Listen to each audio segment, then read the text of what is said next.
நம்ம இந்த வீடியோவில் என்ன பார்க்க போகிறோம் அப்படின்னு பார்த்தீங்கன்னா கான்சென்ட்ரேஷன் ஆஃப் யூரின் பற்றி பார்க்க போகிறோம். நான் முன்னாடி செஷனில் சொன்ன மாதிரி 2 டைப் ஆஃப் நெஃப்ரான்ஸ் இருக்குது. ஓகேவா? ஃபர்ஸ்ட் ஒன் பார்த்தீங்கன்னா கார்டிக்கல் நெஃப்ரான்ஸ், செகண்ட் ஒன் பார்த்தீங்கன்னா ஜெக்ஸ்ட்ரா மெடுலரி நெஃப்ரான்ஸ். ஜெக்ஸ்ட்ரா மெடுலரி நெஃப்ரான்ஸ் தான் உங்களுக்கு கான்சென்ட்ரேஷன் ஆஃப் யூரின் பண்ணுது. ஸோ ஜெக்ஸ்ட்ரா மெடுலரி நெஃப்ரான்ஸ் பார்த்தீங்கன்னா 15% தான் இருக்கும், அதுதான் நிறைய கான்சென்ட்ரேட் பண்ணுது. இதுவே கார்டிக்கல் நெஃப்ரான்ஸ் 85% இருக்குது. அது பார்த்தீங்கன்னா மெயினாக உங்களுக்கு ஐசோட்டோனிக் யூரினை தான் ஃபார்ம் பண்ணுது. ஸோ ஃபர்ஸ்ட் இந்த பாயிண்ட்டை ஞாபகம் வச்சுக்கோங்க. ஸோ நெக்ஸ்ட்டு பார்த்தீங்கன்னா 2 ப்ராசஸில் கான்சன்ட்ரேஷன் ஆஃப் யூரின் நடக்குது. ஒன்று கவுண்டர் கரண்ட் மல்டிப்ளையர், இன்னொன்று கவுண்டர் கரண்ட் எக்ஸ்சேஞ்சர். ஓகேவா? ஃபர்ஸ்ட் ஒன் நம்ம பார்க்க போகிறது கவுண்டர் கரண்ட் மல்டிப்ளையர் பற்றி பார்ப்போம். இந்த கவுண்டர் கரண்ட் மல்டிப்ளையர் பார்க்கும்போது ஃபர்ஸ்ட் ஒன் நம்ம என்ன பார்க்க போகிறோம் அப்படின்னு பார்த்தீங்கன்னா பிளாஸ்மாவோட ஆஸ்மோலாரிட்டி பார்க்கலாம். பிளாஸ்மாவோட ஆஸ்மோலாரிட்டி பார்த்தீங்கன்னா 300 ஆஸ்மோல்ஸ் தான் பிளாஸ்மாவோட ஆஸ்மோலாரிட்டி. அதோட கான்சன்ட்ரேஷன் 300 ஆஸ்மோல்ஸ் தான். ஓகேவா? இப்போ கார்டியாக் அவுட்புட் வருது, 100% பிளட் வருது. அதில் 25% பிளட் எங்கே போகுது? நம்மளோட ரீனலுக்கு போகுது. ரீனலுக்கு போயிட்டு இப்போ குளோமருலஸ்க்கு அவ்வளோ பிளட்டு போச்சுன்னா அதில் பார்த்திங்கன்னா 50% பிளாஸ்மா இருக்குது. அதுதான் மெயினாக இங்கே ஃபில்டர் ஆக போகுது. கரெக்டாக? ஸோ இப்போ அதில் ஃபில்டரான அமௌண்ட் ஒரு எப்படி ஒரு எக்ஸாம்பிள் ஒரு 400 ml ஃபில்டர் ஆகிருக்கு. ஓகேவா? அந்த 400 ml ஃபில்டர் ஆனதில் பார்த்திங்கன்னா 300 மில்லி ஆஸ்மோல்ஸ் இருக்குது. அதோட கான்சன்ட்ரேஷன் எவ்வளோ இருக்குது? 300 ஆஸ்மோல்ஸ் இருக்குது. ஸோ இந்த 300 மில்லி ஆஸ்மோல்ஸ் தான் நம்ம ஆல்ரெடி சொன்னோம் பிளாஸ்மாவோட ஆஸ்மோலாரிட்டி. ஸோ அதே தான் இங்கே 300 ஆஸ்மோல்ஸ் இருக்குது.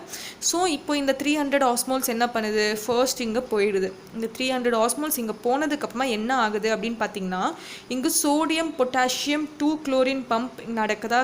எங்கள் திக் அசெண்டிங் லிம்பில் இந்த சோடியம் பொட்டாசியம் 2 குளோரின் பம்ப் நடக்குது. ஸோ எல்லா அயான்ஸும் உள்ளே போயிடுது. உள்ளே போனதுக்கப்புறமா இங்கே பார்த்திங்கன்னா 300 மில்லி ஆஸ்மோல்ஸை பில்டப் பண்ணுது.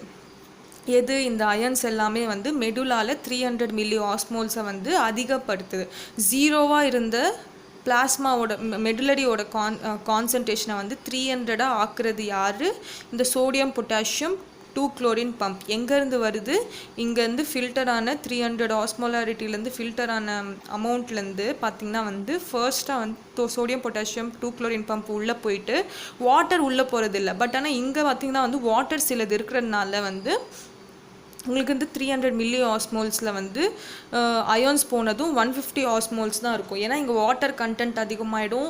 ஸோ உங்களுக்கு டைல்யூட் ஆகிடும். அதனால் இங்கே 150 ஆஸ்மோலாரிட்டி இருக்கும். இப்போது இந்த அயான்ஸ் எல்லாமே போனதுக்கப்புறமா இங்கே 150 இருக்கும். இங்கே பார்த்திங்கன்னா 300 ஆகிடும். ஸோ என்ன ரேஷியோவில் இருக்குது? 1:2 ரேஷியோவில் இருக்குது. கரெக்டாக? இங்கே 151, இது 2, 150 × 2 300. ஸோ இந்த கான்சன்ட்ரேஷனில் யார் இருக்கா? திக் அசெண்டிங் லிம்போட ஃப்ளூயிடும் இது உள்ளே இருக்கிற ஃப்ளூயிடும் இங்கே மெடுலரி இன்டர்ஸ்டிஷியம்லையும் இந்த கான்சன்ட்ரேஷனில் இருக்குது. ஓகேவா? இது ஃபர்ஸ்ட் புரிஞ்சுக்கோங்க. ஸோ இந்த ஃப்ளூயிட் மட்டும் வர்றதில்லை. கரெக்டாக? நெக்ஸ்ட் கார்டியாக் அவுட்புட் நடந்துக்கிட்டே இருக்கும். ஸோ நெக்ஸ்ட் கார்டியாக் அவுட்புட் நடந்துக்கிட்டே இருக்கும்போது நிறைய ஃப்ளூயிட் உள்ளே போயிட்டுருக்கும். ஸோ 300 இன்னொரு 300 மில்லி ஆஸ்மோல்ஸ் வரும், இன்னொரு 300 மில்லி ஆஸ்மோல்ஸ் வரும். ஸோ அப்படியே அதிகமாகிட்டே போகும். ஓகேவா? ஸோ 300, 600, 800, 1000, மேக்ஸிமம் 1200 லூப் ஆஃப் ஹென்லியில் இருக்கும் அப்படின்னு சொல்கிறாங்க. ஸோ இங்கே மேலே போக போக கம்மியாயிடும். பிகாஸ் இங்கே சோடியம் பொட்டாசியம் 2 குளோரின் பம்ப் இருக்குது. கரெக்டாக? ஸோ அதோட ஆஸ்மோலாரிட்டி கம்மியாயிட்டே போகும். எப்போ போகும்போது? இங்கே திக் அசெண்டிங் லிம்புக்கு போகும்போது. ஸோ இந்த கான்செப்டை புரிஞ்சுக்கோங்க.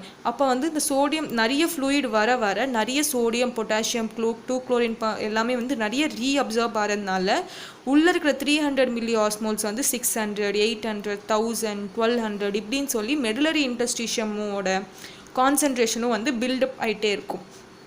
ஸோ இது மட்டும் இல்லாமல் இது மட்டும் கான்ட்ரிபியூஷன் கிடையாது. இன்னொரு மெயின் கான்ட்ரிபியூஷன் இருக்குது மெடுலாவோட கான்சன்ட்ரேஷனை அதிகமாகிறதுக்கு. அது யார் அப்படின்னு பார்த்தீங்கன்னா யூரியா தான். நான் ஆல்ரெடி சொன்னேன். கரெக்டாக? இங்கே பார்த்திங்கன்னா ஏடிஹெச் பார்த்திங்கன்னா யூரியாவை ரீஅப்சர்வ் பண்ண ஹெல்ப் பண்ணும் அப்படின்னு சொல்லி பார்த்தேன். கரெக்டாக? ஸோ அந்த யூரியாவை ரீஅப்சர்வ் பண்ணுற கெப்பாசிட்டி யாருக்கு இருக்குது? ஏடிஹெச்க்கு இருக்குது. ஸோ ஏடிஹெச் டிபெண்ட் தான் யூரியா ரீஅப்சர்ப்ஷன். ஆக்சுவலாக யூரியா ஒரு வேஸ்ட் ப்ராடக்ட். அந்த யூரியா நம்ம பாடியில் பாடியில் இருக்கக்கூடாது. ஸோ மெயினாக வந்து எக்ஸ்க்ரீட் ஆகிடணும். பட் ஆனால் இங்கே எதுக்கு யூரியாவை ரீஅப்சர்வ் பண்ணுறாங்க அப்படின்னு பார்த்தீங்கன்னா, இது வந்து main contribution for increasing the concentration of medulla. ஓகேவா, மெடுலாவோட கான்சன்ட்ரேஷனை இன்க்ரீஸ் பண்ணுறதுக்கு மோஸ்ட்டாக வந்து கான்ட்ரிபியூட் பண்ணுறது யூரியா. ஸோ இப்போ 1000 இருக்குன்னா அது வந்து 1200 ஆக்குறதுக்கு மெயினாக நம்மளுக்கு யூரியா தேவை. ஓகேவா, யூரியா இருந்தால் தான் அந்த 1200 மில்லி ஆஸ்மோல்ஸ் கான்சன்ட்ரேஷன் வரும். ஸோ பட் ஆனால் யூரியா வந்து ஹார்ம்ஃபுல் சப்ஸ்டன்ஸ் நம்ம பாடிக்கு. ஸோ என்ன பண்ணோம் அப்படின்னு பார்த்தீங்கன்னா, இப்போ 100% யூரியா வந்து இங்கேருந்து வருது அப்படின்னா 50% எக்ஸ்க்ரீட் ஆகிடும், 50% ரீஅப்சர்வ் ஆகிடும். ஸோ அந்த 50% யூரியாவை வந்து இங்கே யூஸ் பண்ணிக்கிட்டு திரும்பியும் வந்து அதோட யூசேஜ் வந்து முடிஞ்சதுக்கப்புறமா என்ன பண்ணோம் அப்படின்னு பார்த்தீங்கன்னா, திரும்பியும் வந்து இதில் வந்து செக்ரீட் ஆகிடும். எங்கள் நம்மளோட அசெண்டிங் லிம்பில் திரும்பியும் செக்ரீட் ஆகிடும். ஸோ திரும்பியும் வந்து ஸ்லோவாக வந்து யூரியா எக்ஸ்க்ரீட் ஆகிடும். ஸோ இதுதான் கான்செப்ட். யூரியா வருது, அதில் 0.5% வந்து எக்ஸ்க்ரீட் ஆகிடும், 0.5% ரீஅப்சர்வ் ஆகிடும். ரீஅப்சர்வ் பண்ணதுக்கப்புறமா அதை யூஸ் பண்ணிக்கிட்டு திரும்பியும் வந்து என்ன பண்ணி விட்டுடுது, டியூபியூல்ஸ்லேயே தள்ளி விட்டுடுது. ஸோ இது என்ன பண்ணுது, இந்த யூரியானால நம்மளுக்கு என்ன இது அட்வான்டேஜ் அப்படின்னு பார்த்தீங்கன்னா வந்து மெடுலாவோட கான்சன்ட்ரேஷன் அதிகமாகும். மெடுலாவோட கான்சன்ட்ரேஷன் அதிகமாகும் போது இங்கே என்ன நடக்கும் அப்படின்னு பார்த்தீங்கன்னா, வாட்டர் வந்து ரீஅப்சர்வ் ஆகும். ஓகேவா, நான் ஆல்ரெடி சொல்லியிருக்கேன் கரெக்டாக. இங்கே வந்து பார்த்திங்கன்னா வந்து descending limb of loop of ஹென்ரியில் வந்து பார்த்திங்கன்னா வந்து வாட்டர் வந்து என்ன ஆகும், ரீஅப்சர்வ் ஆகும். நான் சொன்னேன் ஓகேவா, it's a permeable to water. But ஆனால் அயன்ஸ்க்கு பெர்மியபிள் கிடையாது அப்படின்னு சொன்னேன். ஸோ இந்த கான்சன்ட்ரேஷன் அதிகமாகறதுனால அஃப்கோர்ஸ் வாட்டர் வந்து அட்ராக்ட் ஆகும். கரெக்டாக, ஸோ வாட்டர் வந்து ரீஅப்சர்வ் பண்ணும். அதனால தான் வந்து இது வந்து வாட்டர் ரீஅப்சர்வ் ஆகுது. ஸோ இதில் வந்து மெயினாக உங்களுக்கு தோணும் எதுக்கு இப்போ இதனால என்ன யூஸ், இப்போ மெடுலரி கான்சன்ட்ரேஷன்னால என்ன யூஸ் அப்படின்னு சொல்லி மெயினாக உங்களுக்கு தோணும். கரெக்டாக, ஸோ அது நான் எப்படி சொல்கிறேன் அப்படின்னு பார்த்தீங்கன்னா, இப்போது இந்த மெடுலாவோட கான்சன்ட்ரேஷன் அதிகம் ஏற்றுறதுக்காகவே வந்து இங்கே சோடியம் பொட்டாசியம் 2-குளோரின் பம்ப் நடக்குது. கரெக்டாக, ஸோ இது வந்து 2:1 வச்சுக்கிறதுக்காகவே வந்து இங்கே இந்த சோடியம் பொட்டாசியம் 2-குளோரின் பம்ப் நடக்குது. இதுவே வந்து இந்த கான்சன்ட்ரேஷன் எதுவுமே ஆகாதுன்னா வந்து இந்த பம்ப் நடக்காது. ஸோ உங்களுக்கு வந்து யூரின்லேயே வந்து இந்த அயன்ஸ் எல்லாமே வந்து ரிலீஸ் ஆகிடும். First point. ஓகேவா, இந்த கான்சன்ட்ரேஷன் அதிகம் மாறதுனால தான் வந்து என்ன ஆகுது அப்படின்னு பார்த்தீங்கன்னா, இங்கே இருக்கிற வாட்டர் வந்து ரீஅப்சர்வ் ஆகுது, நம்ம பாடியில் வாட்டரை வந்து அதிகம் பண்ணுது. இதுவே வந்து இந்த கான்சன்ட்ரேஷன் இங்கே அதிகமாகாமல் 300 மில்லி ஆஸ்மோல்ஸ்லேயே கான்ஸ்டண்ட்டாக இருந்துச்சுன்னா இங்கே வாட்டர் ரீஅப்சர்வ் ஆகுது எல்லாமே வந்து வேஸ்ட்டாக போயிடும், வாட்டர் எல்லாமே வெளியில் போயிடும். ஸோ இந்த ரெண்டும் நடக்கிறது, இது எல்லாமே வந்து பண்ணுறது எல்லாத்துக்குமே வந்து யார் தேவை, மெடுலரி இன்டர்ஸ்டிஷியம் தேவை. ஸோ இது எல்லாமே பண்ணுறதுனால தான் வந்து இங்கே வாட்டர் அதிகமாகும். இங்கே வாட்டர் அதிகமானோடனே நம்மளோட நம்ம ஏடிஹெச் வந்து ஸ்டிமுலேட் ஆகிட்டு திரும்பியும் வந்து என்ன பண்ணி விட்ருவோம், உங்களுக்கு வந்து வாட்டர் எல்லாத்தையும் ரீஅப்சர்வ் பண்ணிவிடும். அதுக்கப்புறமா ஆல்டோஸ்டிரானை ரிலீஸ் பண்ணி உங்களுக்கு வந்து சோடியமை வெளில தள்ளி பொட்டாசியம் இது H+ வந்து உங்களுக்கு வெளில தள்ளும். ஸோ இது வந்து கான்சென்ட்ரேட்டட் யூரின். ஸோ மெயினாக வந்து இந்த ரெண்டு பம்பிங் நடக்கிறதுக்கு மெடுலரி இன்டர்ஸ்டிஷியம் தேவை, இந்த மெடுலரி இன்டர்ஸ்டிஷியமில் இருக்கிற கான்சன்ட்ரேஷன் தேவை. ஸோ இந்த கான்சன்ட்ரேஷன் அதிகமாகிறதுக்கு யூரியாவும் ரீஅப்சர்வ் ஆகுது. ஸோ இந்த கான்சன்ட்ரேஷன் இருந்தால் தான் இந்த அயன்ஸ் எல்லாமே ரீஅப்சர்வ் ஆகும், உங்களுக்கு கான்சன்ட்ரேஷன் மெயின்டைன் ஆகும். மெயின்டைன் ஆகிட்டு உங்களுக்கு வந்து இங்கே வாட்டர் அதிகமாகிடுச்சுன்னா இங்கே வந்து உங்களுக்கு ஆன்டிடயரிட்டிக் ஹார்மோன் எல்லாமே வந்துடும், ரீஅப்சர்வ் ஆகிடும். ஃபைனலி உங்களுக்கு வந்து ஒரு கான்சென்ட்ரேட்டட் யூரினை வந்து வெளியில் ரிலீஸ் பண்ணுறதுக்கு கவுண்டர் கரண்ட் மல்டிப்ளேயர் கண்டிப்பாக தேவை. ஸோ அதுதான் வந்து மெயின் கான்செப்ட். இப்போ நான் நெக்ஸ்ட்டு சொல்ல போகிறது வந்து பார்த்திங்கன்னா கவுண்டர் கரண்ட் எக்ஸ்சேஞ்சர். இந்த கவுண்டர் கரண்ட் எக்ஸ்சேஞ்சருக்கும் கவுண்டர் கரண்ட் மல்டிப்ளேயருக்கும் என்ன டிஃப்ரென்ஸ் சொல்கிறேன். இந்த கவுண்டர் கரண்ட் மல்டிப்ளேயர் வந்து பார்த்திங்கன்னா உங்களுக்கு வந்து கான்சன்ட்ரேஷன் பண்ணும், யூரினை கான்சன்ட்ரேட்டடாக ஆக்கும். பட் ஆனால் இந்த கவுண்டர் கரண்ட் எக்ஸ்சேஞ்சர் என்ன பண்ணுது அப்படின்னு பார்த்தீங்கன்னா, மெடுலரி இன்டர்ஸ்டிஷியமில் ரிலீஸ் ஆன அயன்ஸ் இருக்குது பார்த்தீங்களா, அந்த ரிலீஸ் ஆன அயன்ஸ் எல்லாத்தையும் வந்து கொஞ்ச நேரம் அதே இடத்துல வைக்குது. அப்படியே வந்து வாஷ் அவுட் ஆகாமல் பிளட் அதை அப்படியே வந்து ரீஅப்சர்வ் பண்ணிக்கிட்டு நம்மளுக்கு வந்து பிளட்டில் கொண்டு போகாமல் அதே இடத்துல கொஞ்ச நேரம் இருக்க வைக்குது. அந்த மெடுலாலே கொஞ்ச நேரம் ஸ்டே பண்ண வைக்குது. அப்போ தான் வந்து இங்கே ஃபார்ம் ஆன யூரின் இங்கேருந்து வந்து இங்கே வர வரைக்கும் வந்து அது அங்கே இருக்கும். ஸோ கான்ஸ்டண்ட்டாக வந்து உங்களுக்கு வந்து யூரினும் வந்து கான்சென்ட்ரேட்டடாக இருந்து வெளியில் வந்துடும். இதுவே வந்து இங்கேருந்து ஈஸியாக எஸ்கேப் ஆகிடுச்சுன்னு வச்சுக்கோங்களேன், திரும்பி வந்து ரிவர்ஸ் ஆகிடும். ஸோ அந்த மாதிரி ரிவர்ஸ் ஆகக்கூடாது, மெயின்டைன் ஆகணும். இங்கேருந்து இது வரைக்கும் போகிற வரைக்கும் இதுவும் வந்து மெயின்டைன் ஆகணும் அந்த கான்சென்ட்ரேட்டட் அயன்ஸ். அதை மெயின்டைன் பண்ணுறதுக்கு தான் கவுண்டர் கரண்ட் எக்ஸ்சேஞ்சர் தேவை.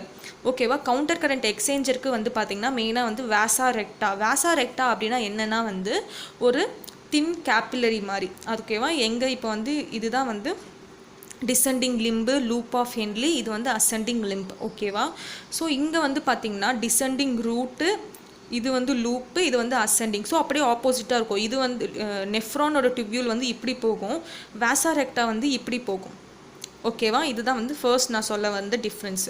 இப்போ நான் ஆல்ரெடி சொன்ன மாதிரி திக் அசெண்டிங் லிம்பில் பார்த்திங்கன்னா வந்து சோடியம் பொட்டாசியம் 2-குளோரின் இருக்குது பார்த்திங்களா, அது வந்து ரீஅப்சர்வ் ஆகுதா? ரீஅப்சர்வ் ஆனோடனே இது என்ன பண்ணும் அப்படின்னு பார்த்திங்கன்னா அங்கே இருக்கிற வேசா ரெக்டாக்குள்ளே வந்து ரீஅப்சர்வ் பண்ணிக்கும். எங்கே?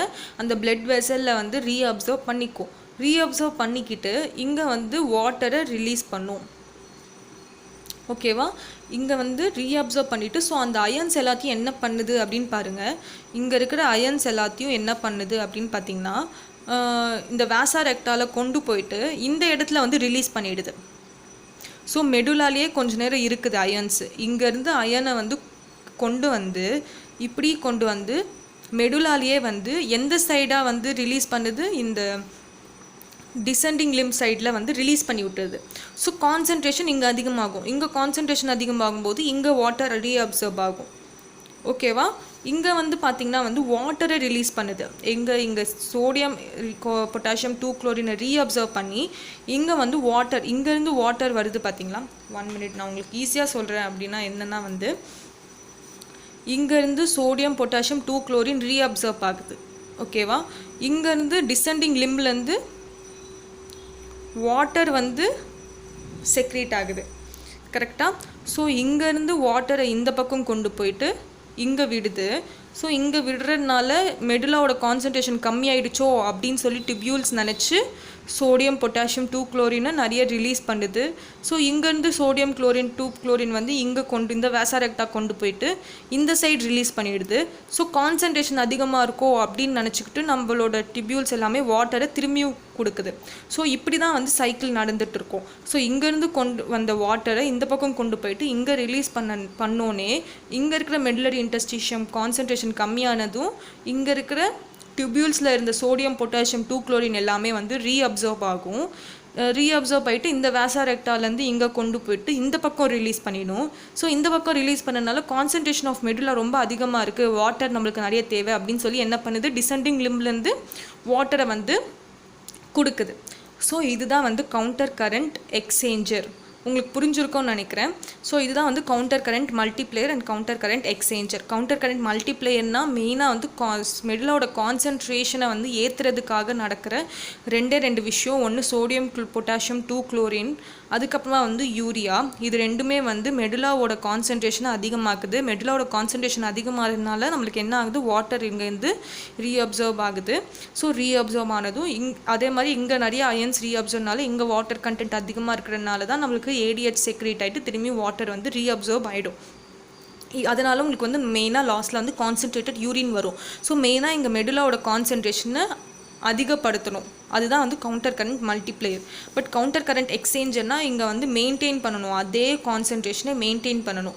ஸோ இப்போ வந்து இங்கே வந்து வாட்டர் செக்ரேட் ஆச்சுன்னா இந்த வாட்டரை இந்த பக்கம் கொண்டு போயிட்டு இந்த பக்கம் ரிலீஸ் பண்ணிவிடும் மெடுலாவில். ஸோ வந்து கான்சன்ட்ரேஷன் இங்கே கம்மியாயிடுச்சு அப்படின்னு நினச்சிக்கிட்டு இங்கே இந்த திக் அசெண்டிங் லிம்லேருந்து நிறைய அயன்ஸ் வந்து பார்த்திங்கன்னா ரீஅப்சர்வ் ஆகும். ஸோ இங்கேருந்து வந்த அயன்ஸ் எல்லாத்தையும் இந்த பக்கம் கொண்டு போயிட்டு இந்த பக்கம் ரிலீஸ் பண்ணும். ஸோ இந்த பக்கம் ரிலீஸ் பண்ணோன்னே வந்து மெடுலாவோட கான்சன்ட்ரேஷன் ரொம்ப அதிகமாக இருக்குன்னு நினச்சிக்கிட்டு வாட்டர் எல்லாமே வந்து இங்கே இந்த டிசெண்டிங் லிம்லேருந்து அந்த டிபியூல்ஸில் வந்து செக்ரேட் பண்ணிடும், அதை ரீஅப்சர்வ் ஆகிடும். ஸோ மெடுலாவில் வாட்டர் அதிகமாகிடும். திரும்பி வாட்டர் இந்த பக்கம் வந்து இந்த பக்கம் கொண்டு போகும், அங்கேருந்து அயன்ஸை திரும்பி இந்த பக்கம் வந்து இங்கே கொண்டு வரும். ஸோ இதுதான் வந்து கவுண்டர் கரண்ட் எக்ஸ்சேஞ்சர். ஸோ இந்த ரெண்டு கான்செப்ட்டும் உங்களுக்கு புரிஞ்சிருக்குன்னு நினைக்கிறேன். ஸோ மெயினாக இன்னொன்று என்ன அப்படின்னு பார்த்தீங்கன்னா 3 வேல்யூ சொல்லிடுறேன். நார்மலாக ஒரு டேக்கு வந்து 0.5 லிட்டர்ஸ் அப்படி 0.5 லிட்டர்ஸ் வந்து செக்ரேட் ஆகணும், மீன்ஸ் எக்ஸ்க்ரீட் ஆகணும்.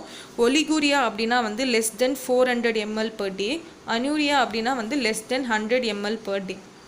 ஸோ இந்த 3 புரிஞ்சுக்கோங்க.